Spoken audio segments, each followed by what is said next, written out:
This draft might quietly reshape the future of multiple NFL teams, but not for the reasons people think. Because while everyone's focused on who's going first, what's really happening behind the scenes is a series of risky decisions, questionable evaluations, and a few picks that could age very, very badly. At first glance, everything looks normal. Big names are coming off the board, teams are filling needs, and analysts are nodding along like it all makes sense. But if you look closer, there's already tension building. Players with clear flaws are being trusted way too early, while others, guys projected to dominate, are suddenly slipping for reasons nobody fully understands. And then there's the quarterback situation, which might be the most unpredictable part of this entire draft.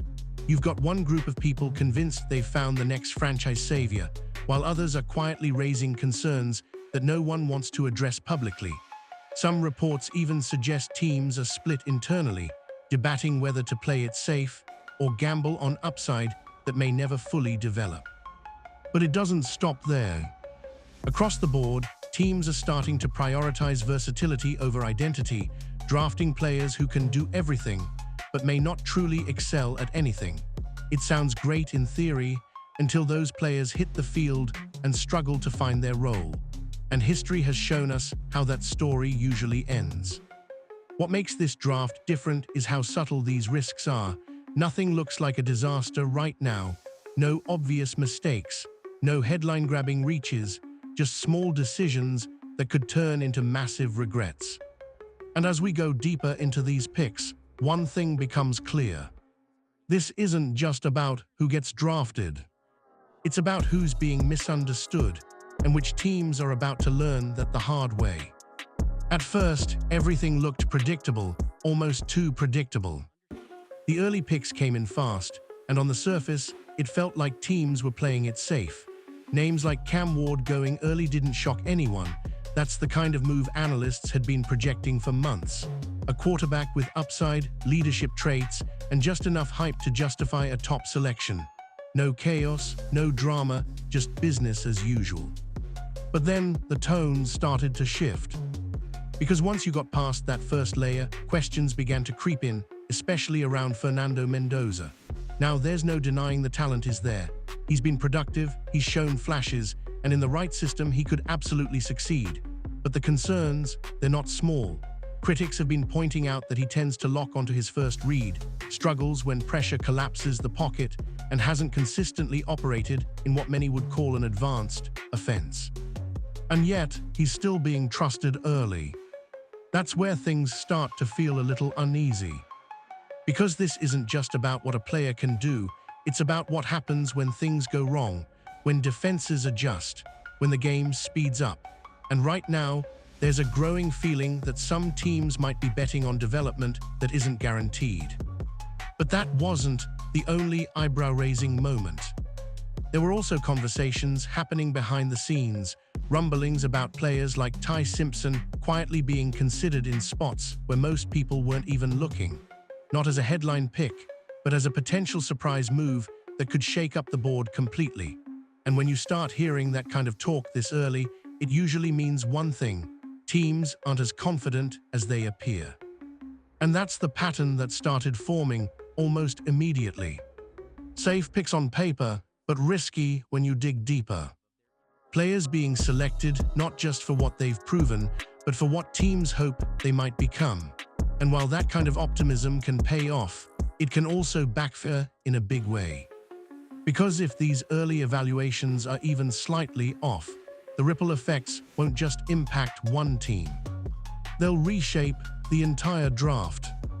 And then things took a turn, because this is where the draft stopped being traditional. Out of nowhere, the conversation shifted toward players like Arvell Reese, guys who don't fit neatly into one position. One minute he's being called an edge rusher, the next he's an off-ball linebacker, and then suddenly he's labeled a Swiss Army knife defender who can do everything on the field. Sounds exciting, right? It is, but it's also risky. Because when a player can do everything, the real question becomes, what does he actually do at an elite level? That's the part teams don't always talk about. See, the NFL has been slowly moving toward this idea of positionless football. Defenses want versatility. They want players who can blitz, drop back, cover tight ends, spy quarterbacks, and still stop the run. And on paper, Arvell Reese fits that mold perfectly. He's athletic, aggressive, and flashes in multiple roles. You can line him up almost anywhere and feel like he'll make an impact. But here, where it gets interesting. History hasn't always been kind to these do-it-all prospects. There's been a lot of buzz around players like this, but rumors suggest that teams are quietly split on how valuable that versatility really is. Some believe it's the future of defense. Others think it's a red flag, because without a true position, development can get messy. Coaches don't always know where to play them. Roles change week to week. And instead of mastering one job, the player ends up being just average at several. And that's the gamble. With Reese, you're not just drafting a player, you're drafting a concept. You're betting that your coaching staff can unlock something other teams couldn't fully define. And if that works, you've got a nightmare matchup for offenses. But if it does, you're left with a player who never quite finds his identity. And what makes this even more intriguing is that Reese isn't the only one. This draft is filled with these hybrid defenders, guys who look incredible on tape, but come with big question marks about where they actually belong at the next level. So while it might feel like teams are getting more creative, there's a growing sense that some of these picks aren't as safe as they seem. And the real impact of that, we won't see it on draft night. We'll see it a year from now, when teams start realizing they may have drafted potential instead of certainty. And then came the pick that might quietly define everything for Cleveland. At number 6, the Browns didn't go flashy, they went calculated. Cardell Tate off the board, and instantly the reactions were split. Because this wasn't a pick built on hype, it was built on belief.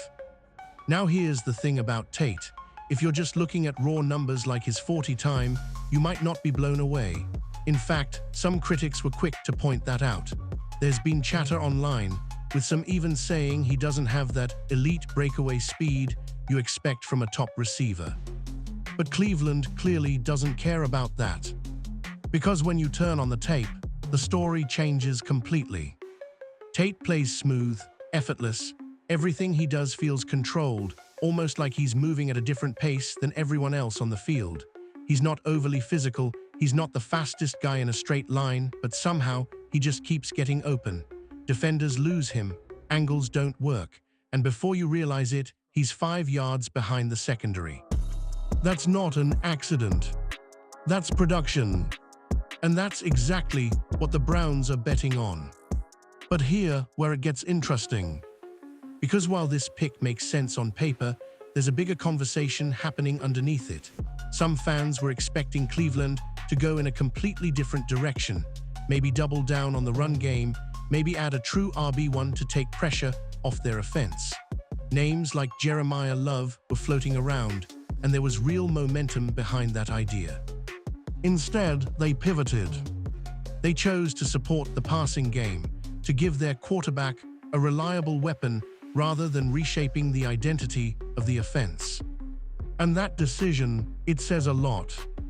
It suggests that Cleveland isn't trying to reinvent themselves, they're trying to refine what they already have. They're trusting their system, trusting their evaluation, trusting that Tate can step in and immediately produce without needing elite traits. But that's also the risk. Because if he hits, this looks like one of the smartest picks in the draft. A receiver who just knows how to play the game, who doesn't rely on speed or flash to dominate. But if he does, then suddenly all those concerns people mentioned, they get louder. And Cleveland is left wondering if they passed on something bigger. And then came one of the most fascinating picks in the entire draft, because this is where things started to feel almost experimental. The Giants didn't go the safe route.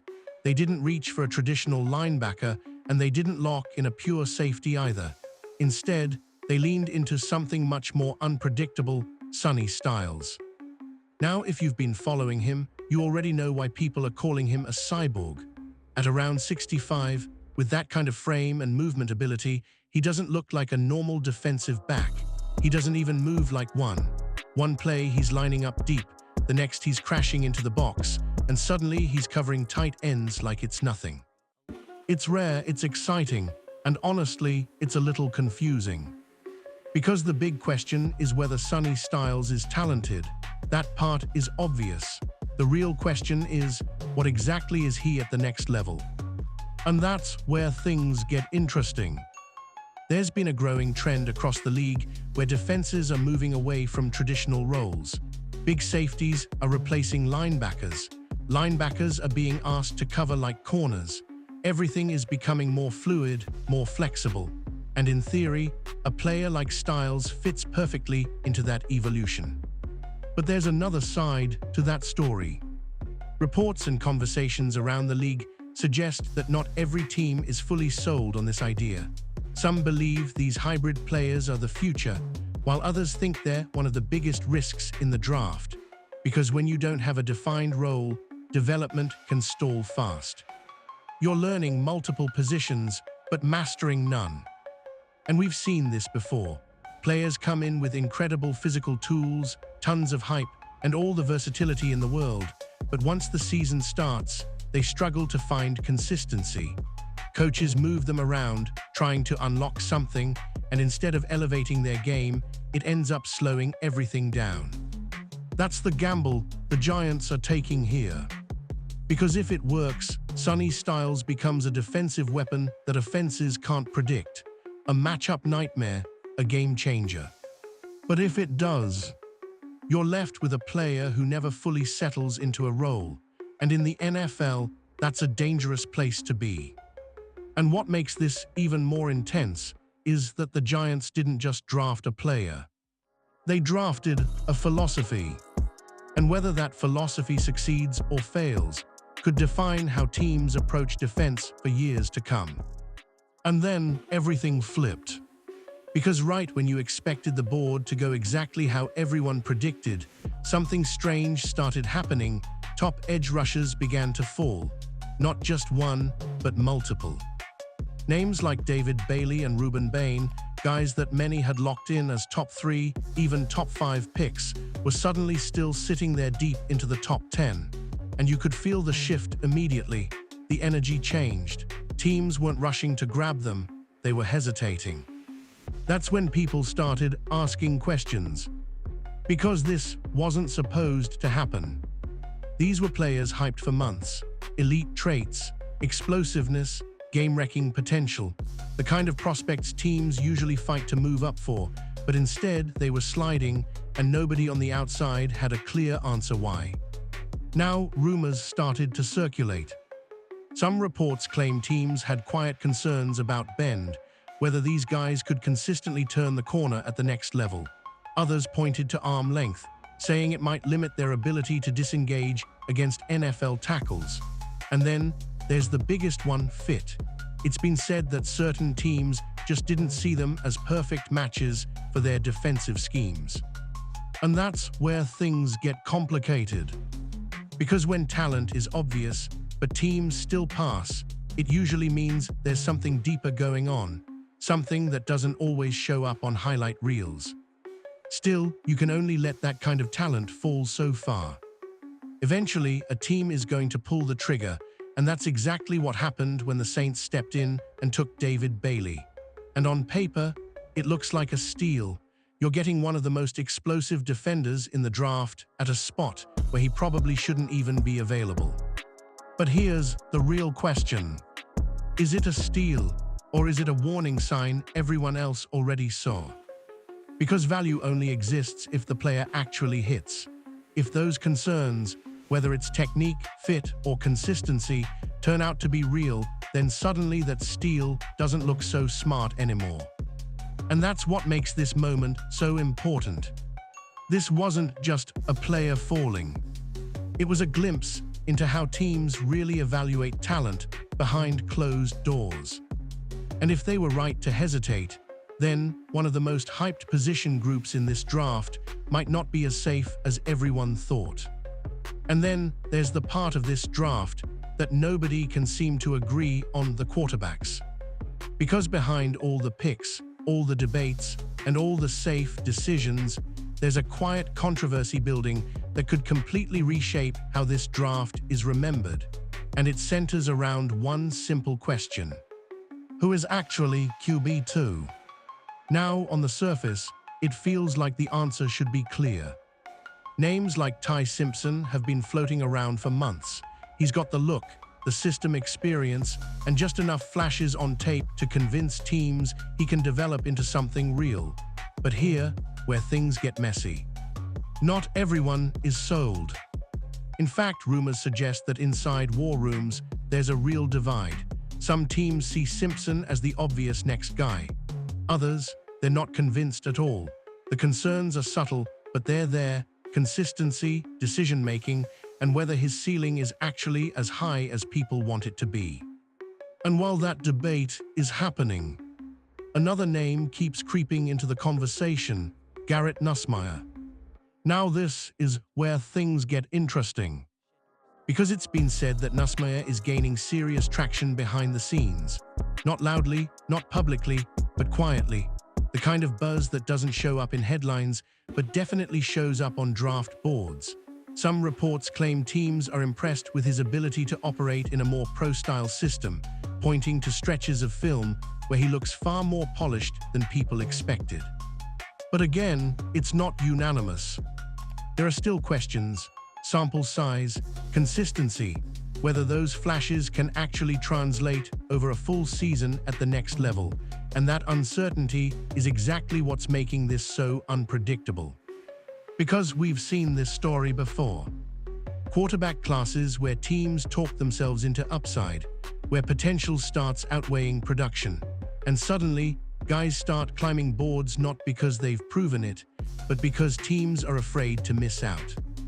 Names like Zach Wilson, Trey Lance, players who shot up draft boards based on traits, not certainty.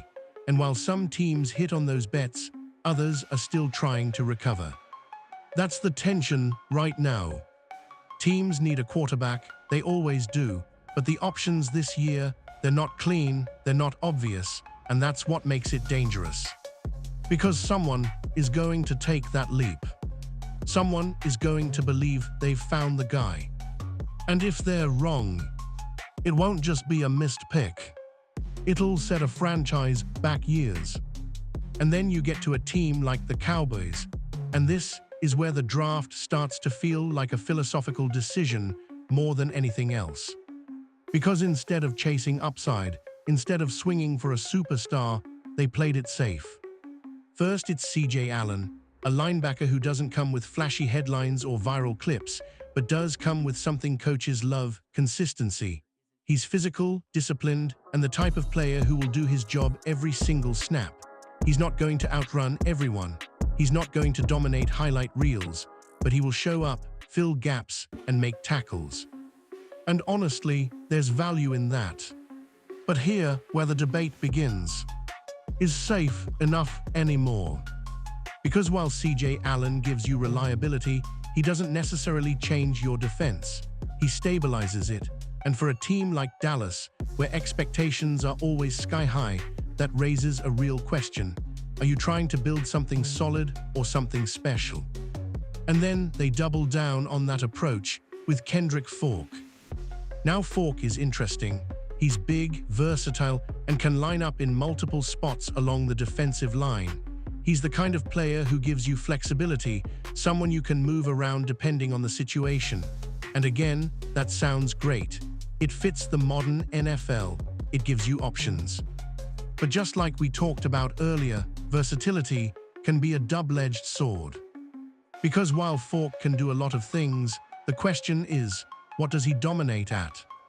There's been quiet discussion around players like him, where teams wonder if being good at everything might actually limit their ceiling. Instead of becoming elite at one position, they end up floating between roles, never fully taking over games the way true difference makers do. And that's the tension with Dallas draft. They didn't make a mistake. That's important to say. These are good players, solid picks, guys who will likely contribute right away.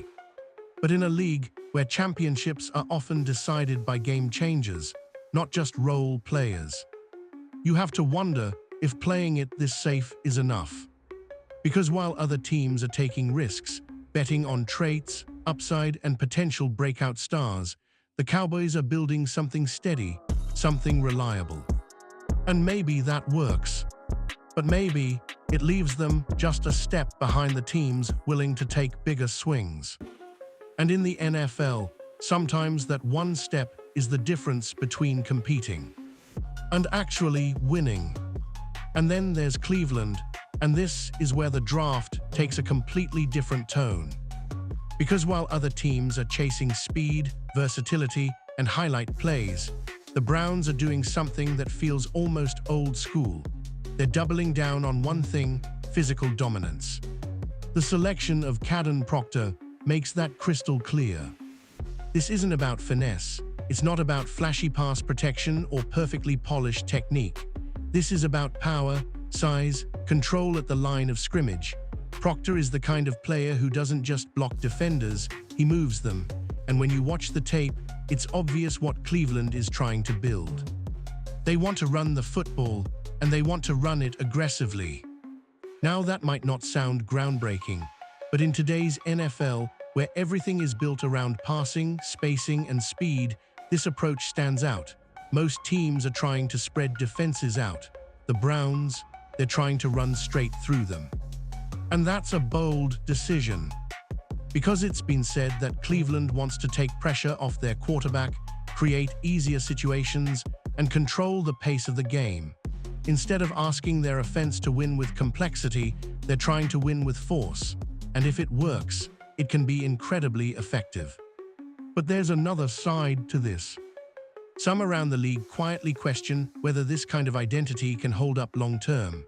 Reports suggest that while building a dominant offensive line sounds great, it can become predictable. If defenses know what's coming, they adjust. They stack the box. They force you into situations where you have to throw, whether you want to or not. And that's where things get risky.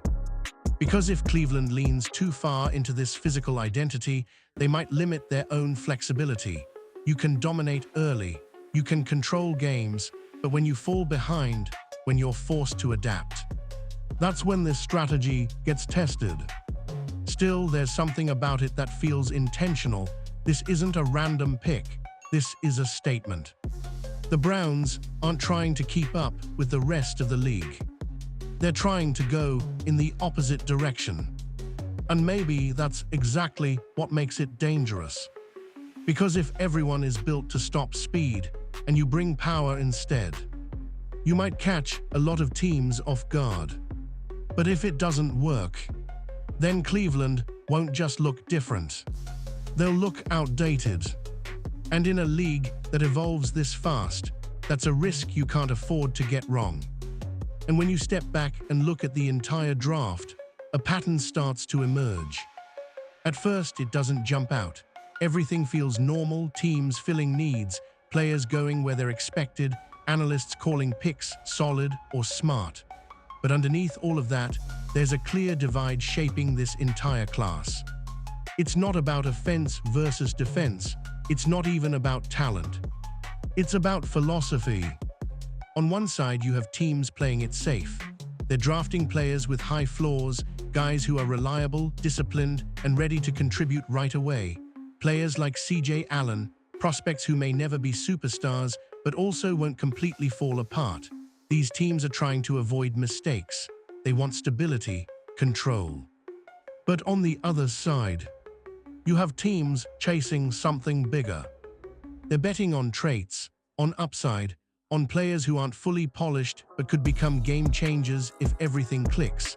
The hybrid defenders, the explosive edge rushers with question marks, the quarterbacks surrounded by debate and uncertainty. And that's where things get interesting. Because history has shown us that both approaches can work and both can fail. Play it too safe, and you risk building a team that's good, but never great. A roster full of solid contributors, but no one who can truly take over a game when it matters most. But chase upside too aggressively, That's how you end up with missed picks, with players who never develop the way you expected, with seasons built on potential that never turns into production. And this draft feels like it's sitting right on that line. You can see it in the quarterbacks, no clear consensus, just belief versus doubt. You can see it in the defenders, versatility versus identity. You can even see it in the offensive strategy, speed and spacing versus power and control. Every pick is a decision between certainty and possibility. And the truth is, we won't know who got it right anytime soon. Because draft night doesn't reveal the real story. It just sets it in motion. A year from now, some of these picks will look obvious. Others will look like massive mistakes. Players who were overlooked will rise. Players who were hyped will fade. And teams that felt confident today might be questioning everything tomorrow. That's what makes this so unpredictable. Because the biggest story of this draft won't be who went first. It'll be which teams truly understood what they were building and which ones only thought they did.